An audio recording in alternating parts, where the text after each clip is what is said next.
Ya Pak, selamat. Bisa dengar suara saya juga? Ya, oke ya, kita mulai. Assalamualaikum warahmatullahi wabarakatuh.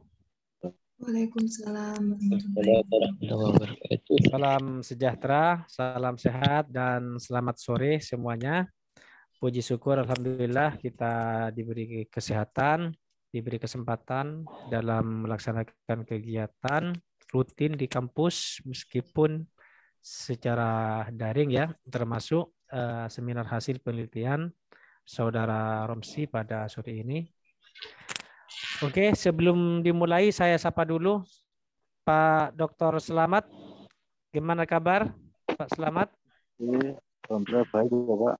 Ya, ini masih di kampus atau sudah pulang? Terima kasih Pak. Ya, oke. Ya, Saudara Romsi sudah siap ya? Insya Allah sudah siap Pak. Ya. Oke, silakan kalau semuanya sudah siap, Saudara Romsi berdoa dulu sebelum dimulai. Boleh berdoa dulu? Ya Pak. Bismillah.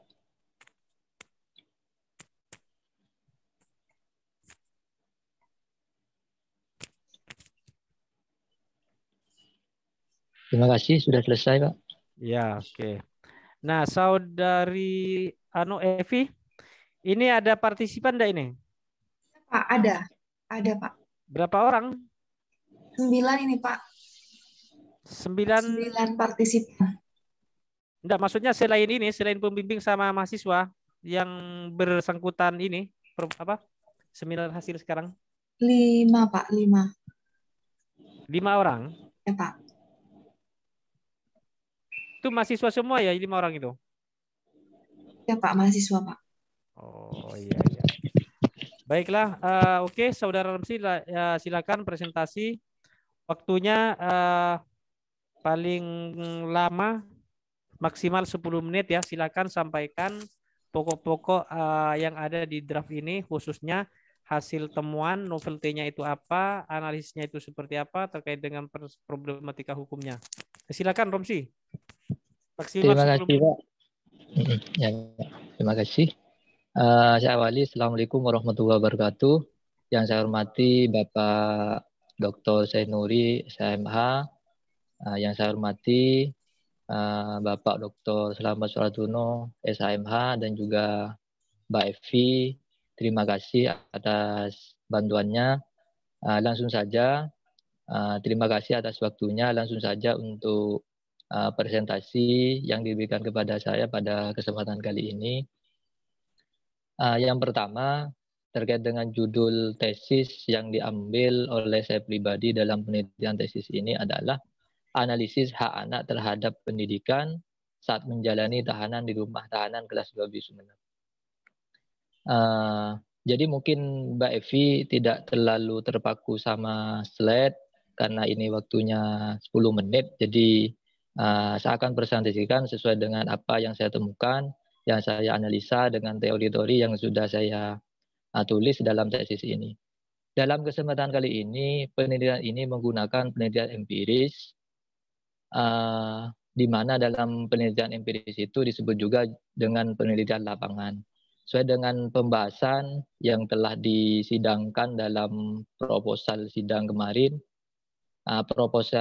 sidang proposal tesis kemarin, bahwa tujuan penulis dalam mengangkat tema ini adalah yang pertama terkait dengan adanya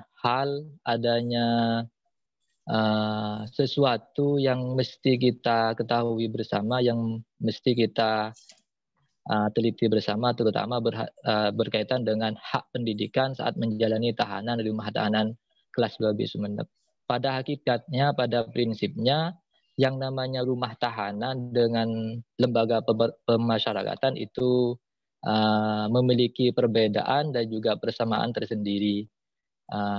Jika melihat secara umum, rutan ini hanya tempat penitipan narapidana dari kepolisian ataupun dari kejaksaan.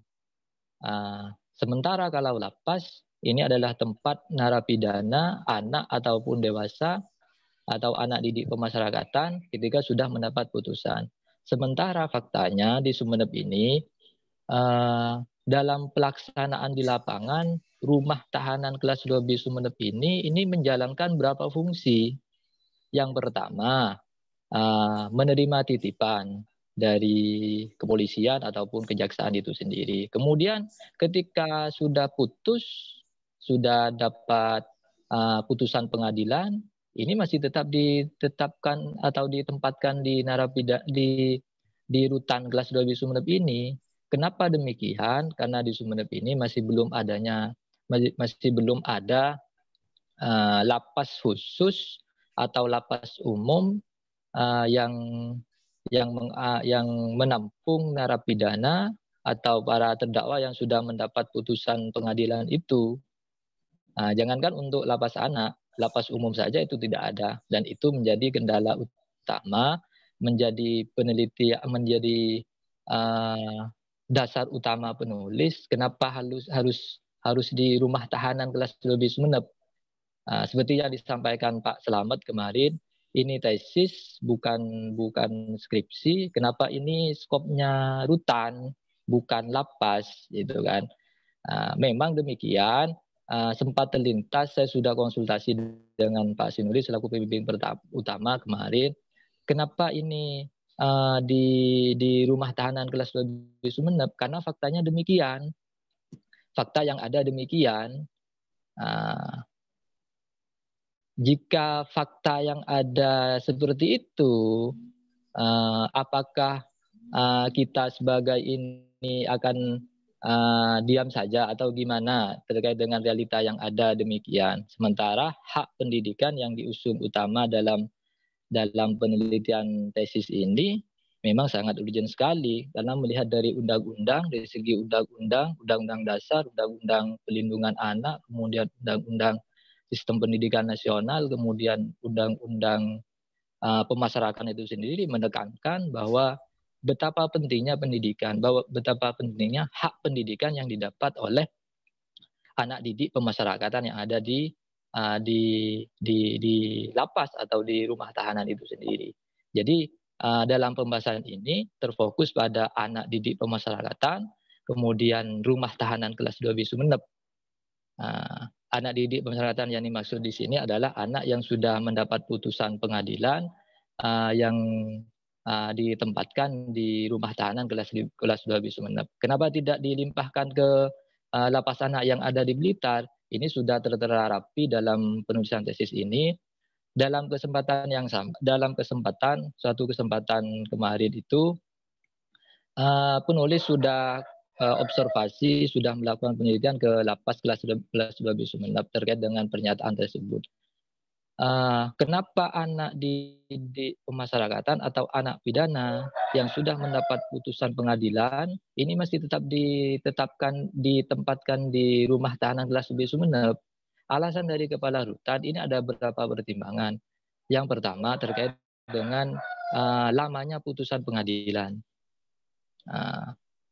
Selama anak ini masih putusan pengadilannya di bawah 1 tahun atau maksimal 1 tahun, ini akan menjadi prioritas utama daripada rutan kelas 2B Sumeneb untuk menempatkan anak di rutan kelas 2B Sumeneb ini dengan pertimbangan dengan jarak tempuh yang terlalu jauh demikian. Kemudian alasan yang kedua terkait dengan penempatan anak di rutan kelas 2B Sumeneb ini menyangkut persoalan kepentingan terbaik bagi anak. Sementara dalam konsep perlindungan hukum, teori perlindungan hukum itu juga disebutkan dalam kepentingan terbaik bagi anak itu menjadi prioritas utama dalam mengambil suatu keputusan atau dalam menentukan sikap dan tingkah laku akan perbuatan anak tersebut. Jadi itu menjadi rujukan juga, menjadi pertimbangan juga bagi rutan kelas 2B Sumeneb untuk menempatkan anak di rutan kelas 2B Sumeneb itu. Kemudian alasan yang terakhir, ini yang paling urgent menurut pandangan peneliti. Terkait dengan hak pendidikannya.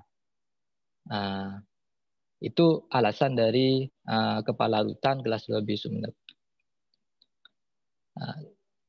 Kemudian undang-undang yang mengatur tentang sistem atau hak pendidikan bagi anak sudah penulis sebutkan. Misalkan dalam Undang-Undang Nomor 35 tahun 2004 tentang Perlindungan Anak juga disebutkan, tentang pemasyarakatan Nomor 12 tahun 1995 itu juga ditegaskan tentang hak pendidikan bagi anak didik pemasyarakatan. Itu yang menjadi dasar daripada rujukan undang-undang yang mengatur tentang hak pendidikan bagi anak itu sendiri.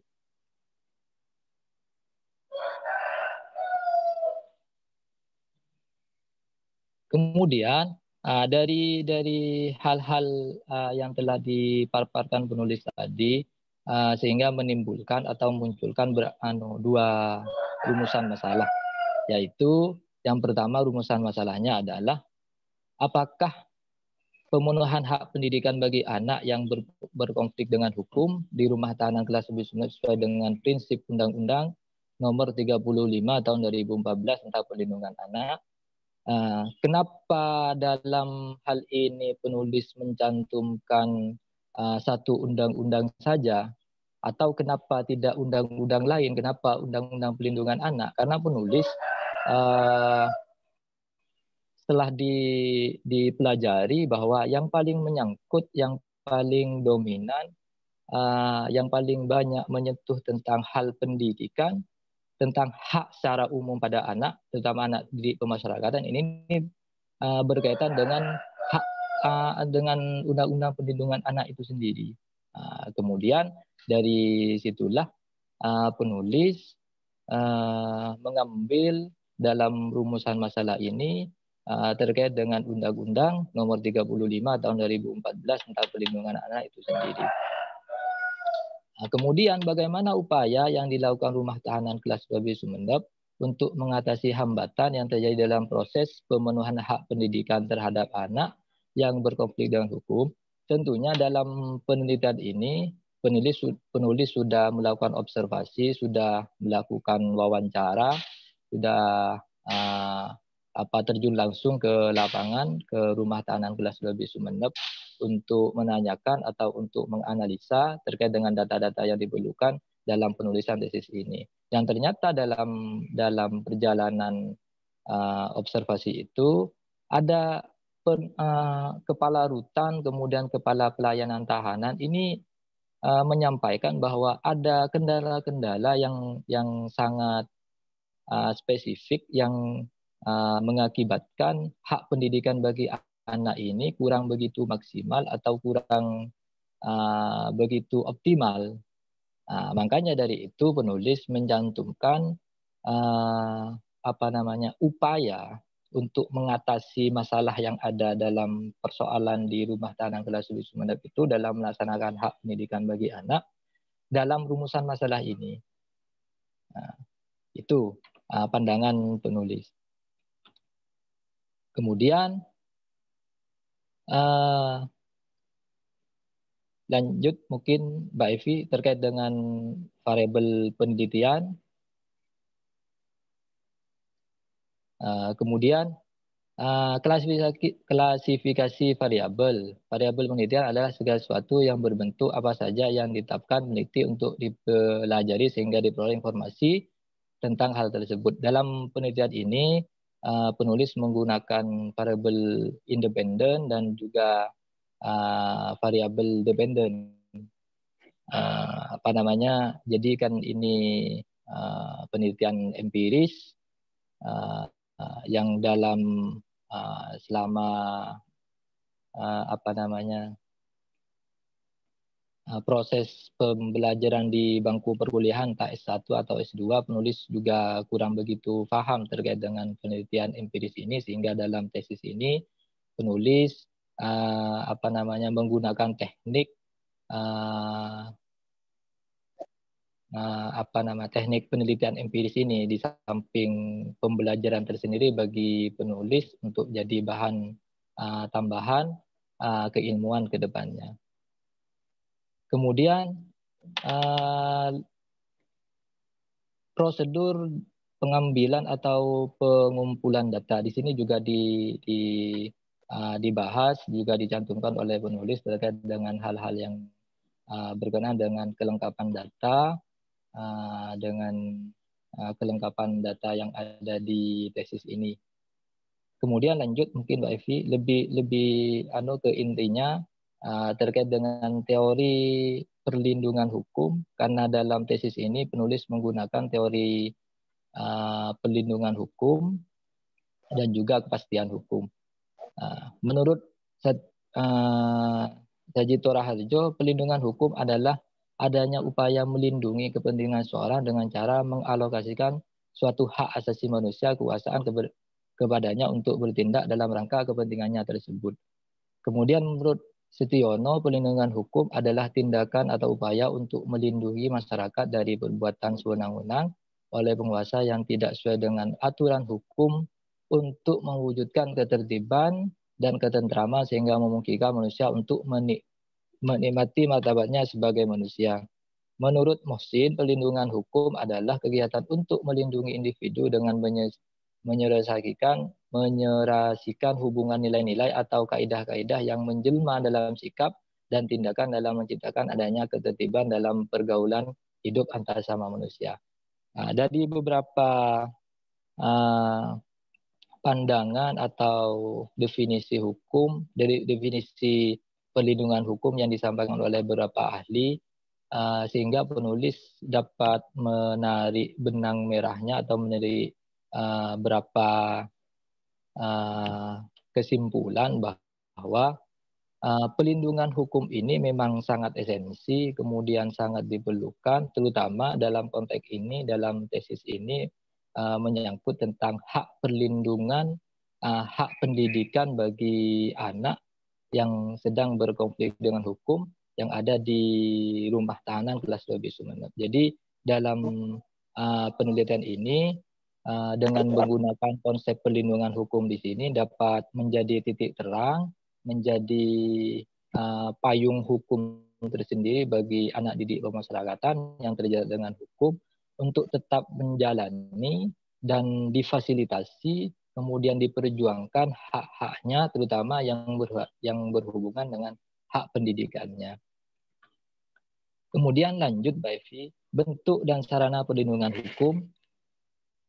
Dan disinilah yang menjadi ketertarikan penulis untuk mencantumkan pendapat dari Laporta ini, yang dimaksud dengan perlindungan hukum yang diberikan oleh suatu negara memiliki dua sifat, yaitu bersifat pencegahan dan bersifat hukuman.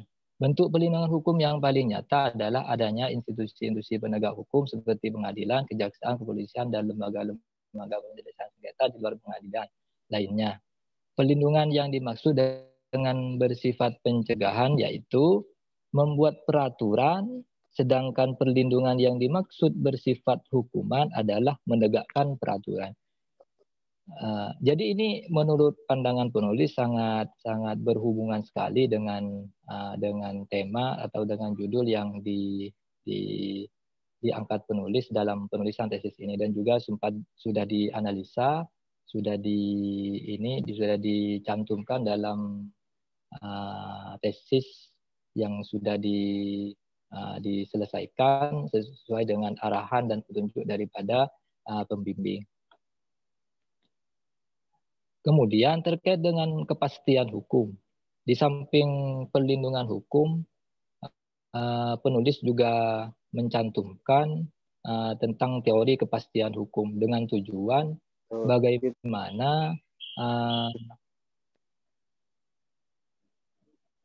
bagaimana adanya aturan itu menjadi payung hukum tersendiri bagi keadaan atau bagi orang yang ada. Terutama dalam hal ini, kepastian hukum yang dimaksud di sini adalah berhubungan dengan aturan-aturan hukum yang berkenaan dengan hak pendidikan anak itu sendiri saat menjalani tahanan atau saat menjalani hukuman di penjara atau di rumah tahanan atau di lembaga pemasyarakatan. Yang dalam hal ini adalah di rumah tahanan kelas 2B Sumeneb. Salah satu atau beberapa aturan yang menjadi acuan yang akhirnya menjadi pasti adalah undang-undang yang telah disebutkan penulis di awal, yakni Undang-Undang Perlindungan Anak sebagai acuan utama, kemudian Undang-Undang Sistem Pendidikan Nasional, kemudian undang-undang lain yang telah disebutkan penulis di awal tadi. Nah, di sini kenapa dalam rumusan masalah yang telah ditulis oleh penulis dalam penelitian tesis ini mencoba mengangkat tentang hak pendidikan bagi anak didik pemasyarakatan ditinjau dari Undang-Undang Nomor 35 tahun 2014 tentang perlindungan anak.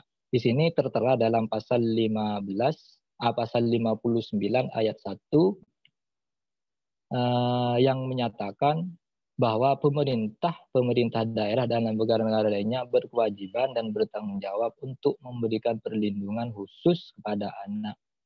Ayat 2-nya, perlindungan khusus kepada anak sebagaimana dimaksud pada ayat 1 diberikan kepada yang pertama anak dalam situasi darurat, kemudian yang kedua anak yang berhadapan dengan hukum. Dan ini menjadi dasar daripada penulis sendiri dalam pembahasan dalam bab 3 untuk membahas persoalan rumusan masalah yang pertama ini. Jadi acuannya ke pasal 59 ayat 1 di poin 2-nya.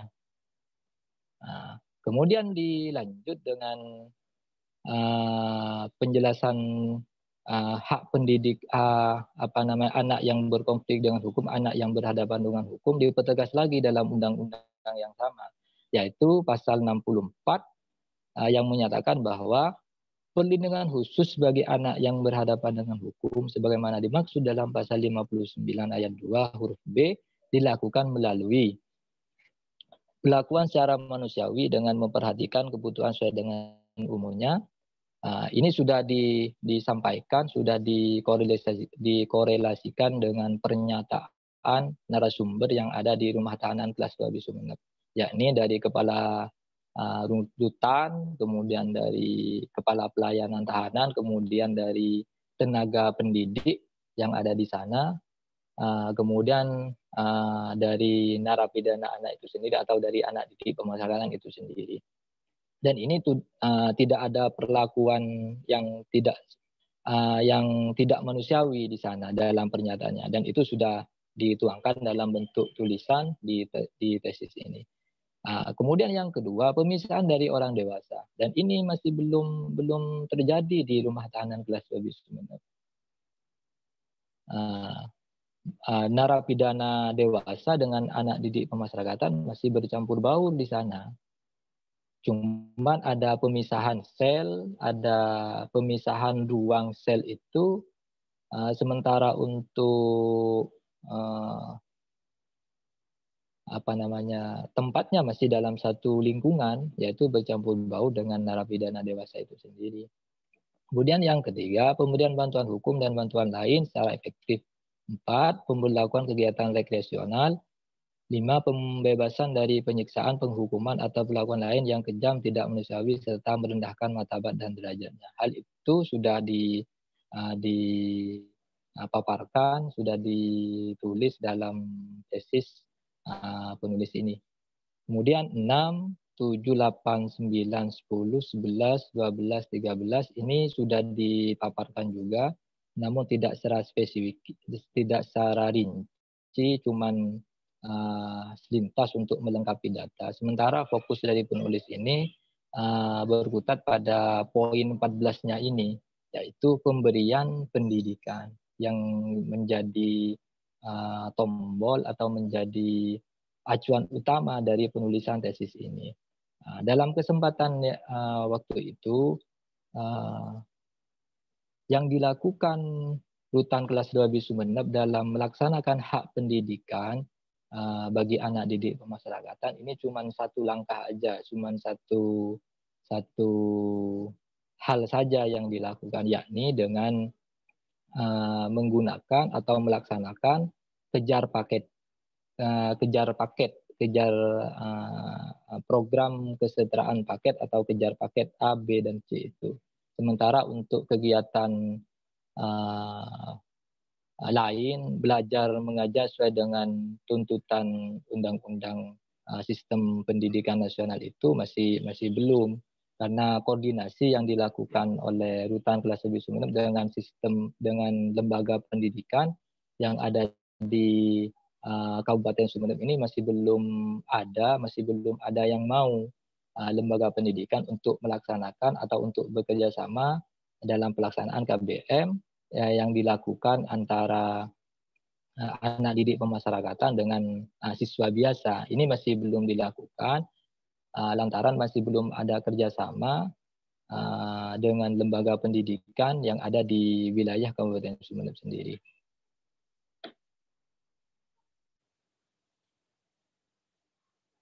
Nah, ini. Kemudian untuk pembahasan yang kedua dalam penulisan tesis ini adalah bagaimana upaya yang dilakukan oleh Rutan Kelas 2 Sumeneb dalam mengatasi hambatan-hambatan tersebut. Dalam hal ini penulis sudah paparkan dalam tesis yang ada yang sudah ditulis oleh penulis sendiri. Mungkin cukup itu saja, Pak. Selebihnya saya pasrahkan untuk masukan-masukan. Saya akan tampung untuk jadikan perbaikan-perbaikan ke dalam proses penulisan tesis saya ini. Terima kasih, Pak. Assalamualaikum warahmatullahi wabarakatuh. Assalamualaikum warahmatullahi wabarakatuh. Oke, selanjutnya Saudara Romsi, mungkin ini ya ada masukan dari para partisipan yang bergabung pada kesempatan ini ya. Jadi Romsi menyiapkan alat-alat tulisnya ya untuk mencatat apa yang disampaikan oleh teman-teman yang ada di forum ini. Entah itu berbentuk mungkin masukan atau ada yang perlu diklarifikasi, konfirmasi dan lain sebagainya. Jadi diperhatikan ya. Nah, untuk pertama saya berikan kesempatan kepada ini ya para partisipan ya, selain pembimbing pada mahasiswa yang ikut pada kesempatan ini ya, silahkan bisa sebutkan namanya ya, sebutkan nama. Kalau mahasiswa bisa angkatan tahun berapa ya, silahkan mahasiswa dulu bisa berikan kesempatan.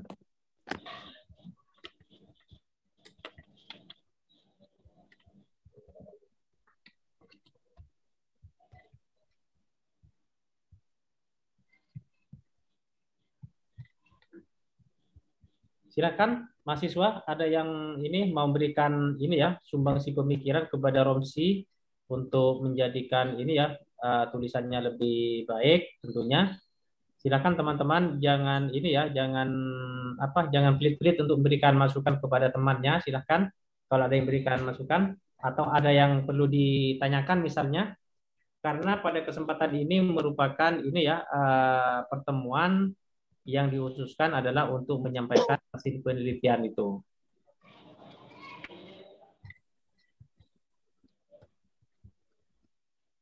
Oke, kalau tidak ada, saya berikan kesempatan kepada pembimbing, kepada Bapak Dr. Selamat.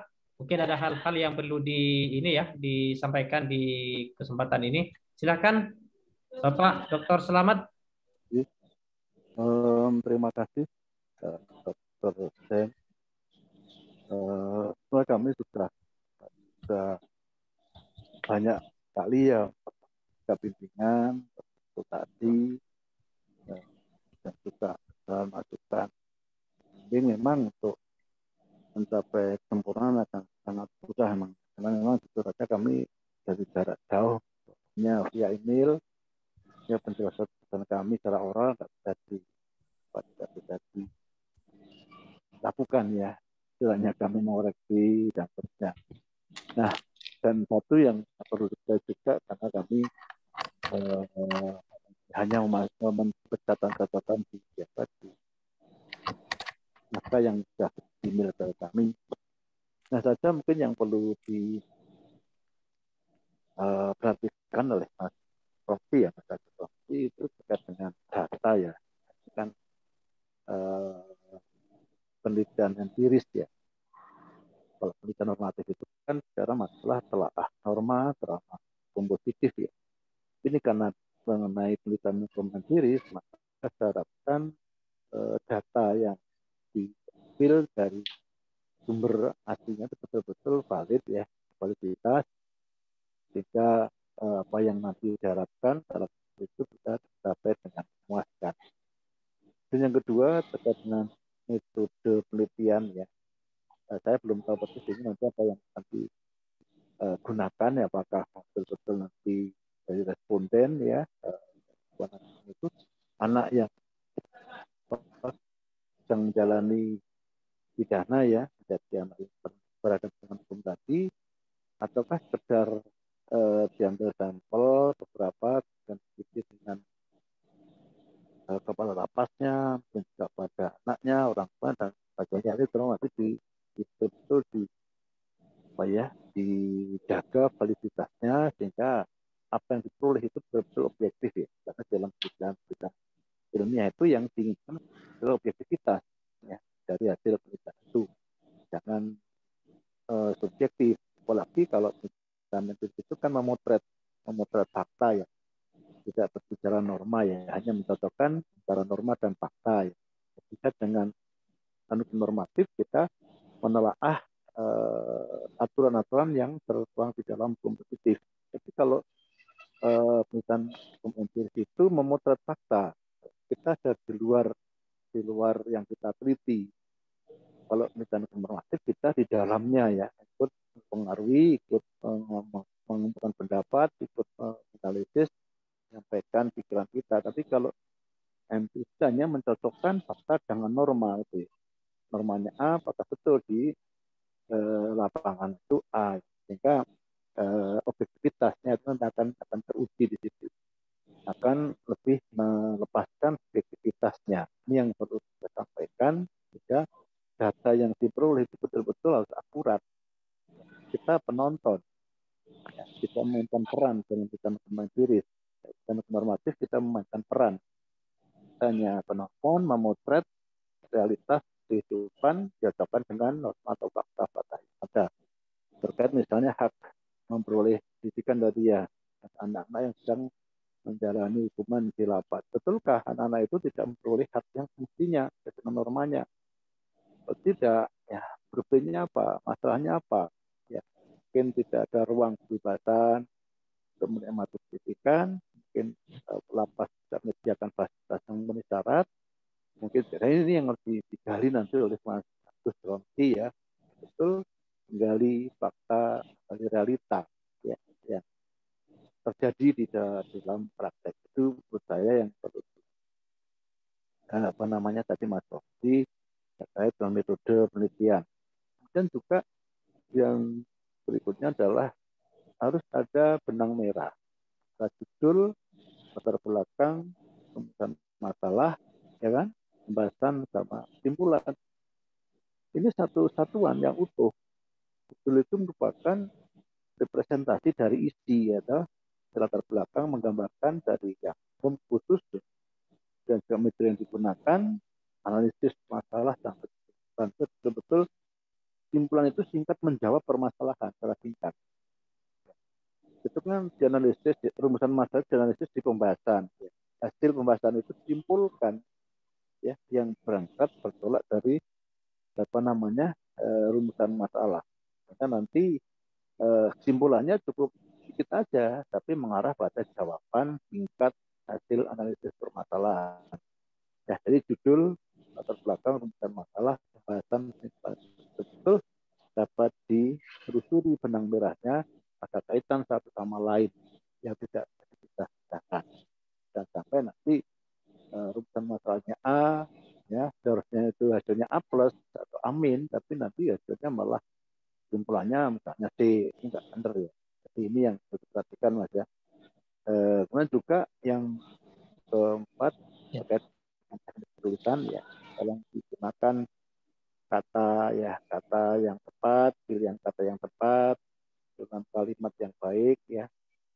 Kalau perlu membaca punya filsafat ya tentang komposisi ya, karena pada prinsipnya penelitian ilmiah itu menuntut kemampuan kita mengkompos ya, menyusun kalimat, menggunakan pilihan kata yang tepat dan menggunakan kata-kata yang bombastis ya, kata-kata tidak baku ya, gunakan kata-kata baku yang digunakan di dalam penelitian ilmiah. Demikian juga di dalam penyusunan kalimat itu juga harus berpedoman pada subjek, predikat, objek, keterangan SPOK ya, atau menggunakan kalimat bahasa Indonesia yang baik dan benar ya. Jadi ini penting sekali karena kalimat itu nanti akan dicari makna atau memunculkan makna. Kesalahan memilih atau menyusun kalimat akan bermakna berbeda. Nah, contoh misalnya ketika saya mengajar studi hukum ya, dokter ahli penyakit kulit dan penyakit kelamin. Dokter ahli penyakit kulit dan kelamin ya. Tapi ketika taganya hilang, menjadi dokter ahli penyakit kulit kelamin.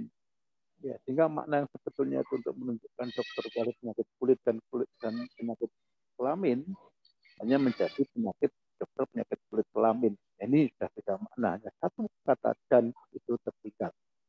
Ini yang saya pentingkan jika nanti Mas betul-betul ya memahami, memilih, menentukan kata apa yang paling tepat dan makna apa yang yang dapat ditulis dari kata itu dan kalimat itu. Jika di dalam susun kalimat pun betul-betul hati-hati ya menggunakan kata sambung, itu juga jangan sampai di depan alinea ya, nggak boleh itu ya kan, dalam sehingga dengan demikian itu nggak bisa awal kalimat ya, di alinea awal alinea diperhatikan maksudnya bukan itu ya.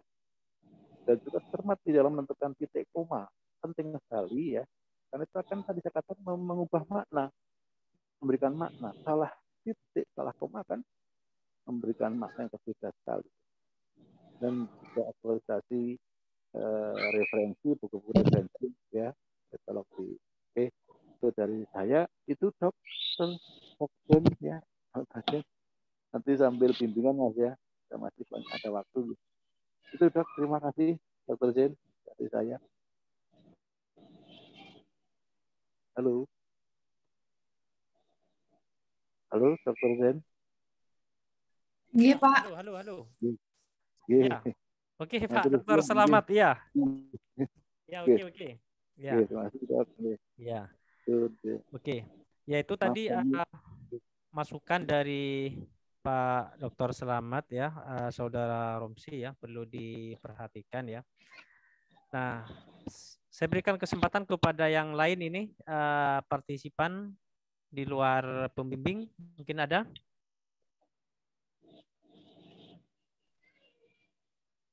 Halo? Ada atau tidak ada? Ya. Ya, belum ada masih, Pak. Belum ada ya, baiklah. Kalau tidak ada, saya lanjutkan dengan saya. Tadi sudah ada beberapa hal yang disampaikan oleh Bapak Dr. Selamat, Saudara Romsi ya, terkait dengan masalah penulisan, mengenai masalah kutipan dan lain sebagainya. Itu memang betul. Nah, di sini saya ada beberapa hal yang perlu dikonfirmasi Saudara Romsi ya. Kayaknya saya sudah dari awal selalu berikan masukan, tapi sampai detik ini masih ada hal-hal yang belum terpenuhi sebenarnya ini. Ya, bisa dengar suara saya masih Romsi ya? Iya Pak, benar Pak. Ya.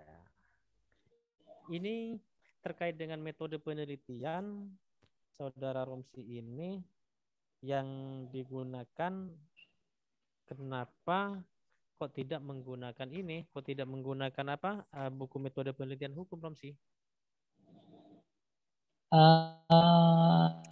Ada sih Pak. Menurut Peter Mahmud itu sudah dicantumkan itu Pak. Cuman di mana itu, Romsi?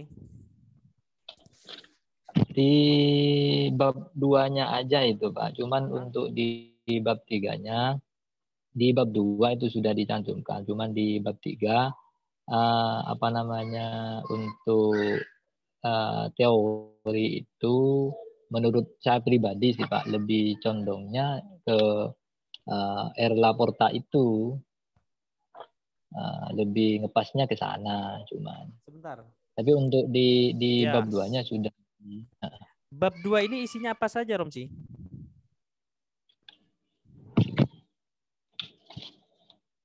Dulu ya Pak, saya cross check ulang. Di bab 2 tinjauan pustaka itu kan. Ya. Kemudian tinjauan umum tentang warga binaan pemasyarakatan. Di sana membahas pengertian warga binaan pemasyarakatan. Kemudian pengertian anak didik pemasyarakatan, kemudian hak-hak warga binaan pemasyarakatan. Kemudian B-nya tinjauan umum tentang rumah tahanan dan lembaga pemasyarakatan. Jadi ini sesuai dengan arahan sampean yang kemarin, harus ada perbedaan karena harus ada penjelasan tentang perbedaan antara rumah tahanan dengan lembaga pemasyarakatan. Itu sudah dicantumkan. Ini berkenaan dengan pengertian rumah tahanan. Kemudian yang kedua, pengertian pemasyarakatan. Itu sudah saya cantumkan. Perbedaan rumah tahanan dengan lembaga pemasyarakatan sudah saya cantumkan juga itu, Pak. Ya. Yang Kemudian saya bentuk konfirmasi. pembinaan Ya, warga binaan. Saya cut. Iya, iya. Saya cut. Yang di metode penelitian ini, saudara, apa yang digunakan bukunya ini, rujukannya kamu mana ini?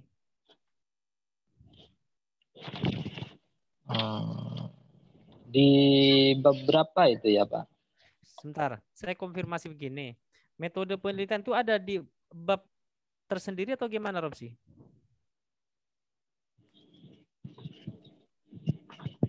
Ya, ada di bab 1 sih, Pak, di metode penelitiannya, kalau untuk pembahasannya. Kalau untuk analisanya memang saya sadari sih, Pak. Saya nggak mencantumkan itu. Cuman saya taruh tempel aja. Oh gitu ya. Sejak awal saya sudah mewanti-wanti kamu itu dalam mengutip metode penelitian itu yang yang connect dengan hukum gitu. Iya, ya benar Pak. Ini kesalahan saya untuk tidak menganalisa dari apa yang telah saya cantumkan di itu. Memang sampai Pak selalu bilang begitu.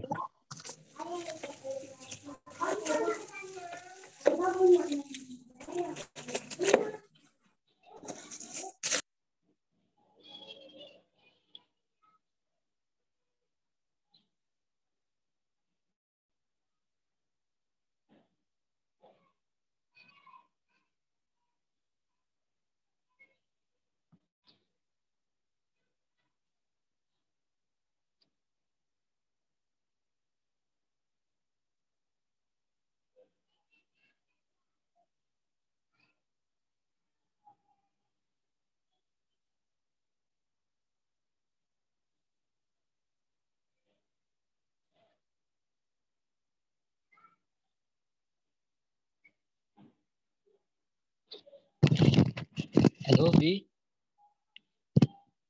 Iya, Rom.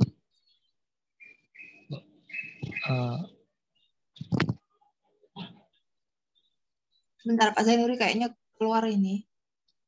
Lempar dari Zoom.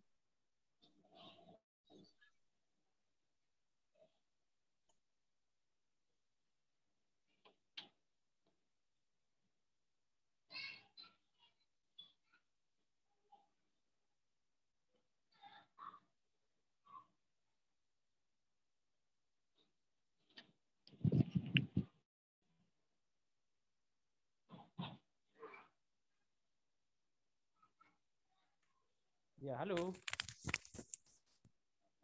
Pak, Suara saya masih didengar ya? bisa Pak. Barusan Bapak keluar dari Zoom, Pak. Oh, Romsi masih dengar suara saya? Iya sekarang, Pak. Ini kamu kesimpulan saran juga belum ada ya? Iya, benar, Pak. Tak kirain nanti di sidang akhir tesis, enggak ya? Kamu itu kan sudah baca buku pedoman. Sudah saya sampaikan sih awal gitu. Kok malah kamu tulisannya seperti ini? Ya pantasan kamu itu tidak bisa memberikan hasil analisis mengenai hukumnya. Ini yang ada cuma laporan-laporan mengenai penyekatan ruangan. Apa ini? Gimana ini? Kamu siap atau tidak gitu? Ya Romsi, Iya, Pak. siap atau tidak kamu untuk seminar hasil ini? Ya, sesuai kemampuan saya begitulah, Pak. Iya. Tapi kamu kan sejak awal sudah saya sampaikan di metode penelitiannya termasuk lengkapi bab-bab yang dibutuhkan gitu. Malah seperti ini kamu gitu. Ini tataran S2 Romsi, ini penulisan tesis ini.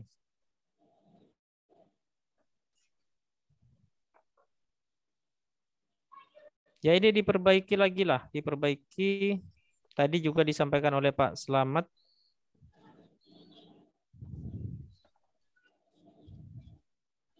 Ya oke. Ya oke. Oke, mungkin dari Pak Dr. Slamet ada tambahan Pak Dr. Slamet?